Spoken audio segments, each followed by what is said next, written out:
ମାଲିକାଣୀ ମୋ ଝିଅର ଭଲ ଜ୍ଞାନ ଅଛି, ସେ ପାଠ ପଢ଼ିବ। ମୋତେ ଆଡ଼ଭାନ୍ସ 10,000 ଦେଇଥାନ୍ତୁ, ମୁଁ ତାକୁ ଭଲ ସ୍କୁଲରେ ପାଠ ପଢ଼େଇମି। ତାର ଇଚ୍ଛା ଅଛି ସେ କଲେକ୍ଟର ହବ। କ'ଣ ହେଲା? ତମ ଝିଅ ପାଠ ପଢ଼ି କଲେକ୍ଟର ଚାକିରି କରିବ? ତମ ଲେବୁଲ ହେଉଛି ଆସିକି ମୋ ଘରେ କଂସା ବାସନ ମାଞ୍ଜିବ, ଅଳିଆ ସଫା କରିବ। ତମ ଲେବୁଲ ଯାହା ତମେ ସେଇଆ କରିବ।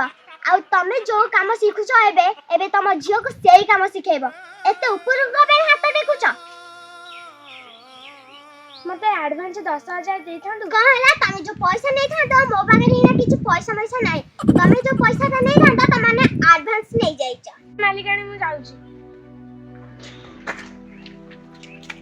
ଶୁଣ କ'ଣ ହେଲା? ଏଇ ପଇସା ନିଏ ତମ ଝିଅକୁ ପାଠ ପଢ଼ିବ। ପଇସା କମାଇ ଦେଲ? ମୋର କଲେକ୍ଟର ହେବା ପାଇଁ ଇଚ୍ଛା ଥିଲା, କିନ୍ତୁ ପଇସା ଅଭାବରୁ ମୁଁ କଲେକ୍ଟର ହେଇପାରିଲିନି। ଏଇ ନିଅ ପଇସା, ତମ ଝିଅକୁ କଲେକ୍ଟର କରାଇବ। ମୋର ଏଇ ଅସୁବିଧା ସମୟରେ ମୋତେ ସାହାଯ୍ୟ କରିଥିବାରୁ ତୁମକୁ ଧନ୍ୟବାଦ। ଭଗବାନ ତୁମର ମଙ୍ଗଳ କରନ୍ତୁ। ଚାଲ ଝିଅ ଯିବା। ଯଦି ଆଜି ପଇସା ଦେଇନଥାନ୍ତେ ମୋ ସ୍ୱପ୍ନ ଅଧାରେ ରହିଥାନ୍ତା। ଆମ ଭଳିଆ କେତେ ଲୋକ ଅଛନ୍ତି ଯେଉଁମାନଙ୍କର ସ୍ୱପ୍ନ ଅଧାରେ ରହୁଛି। ଆପଣମାନେ ଯଦି କୌଣସି ଅସହାୟ ଲୋକଙ୍କୁ ଦେଖୁଛନ୍ତି, ତାଙ୍କୁ ସବୁବେଳେ ସାହାଯ୍ୟ କରିବାକୁ ଚେଷ୍ଟା କରନ୍ତୁ।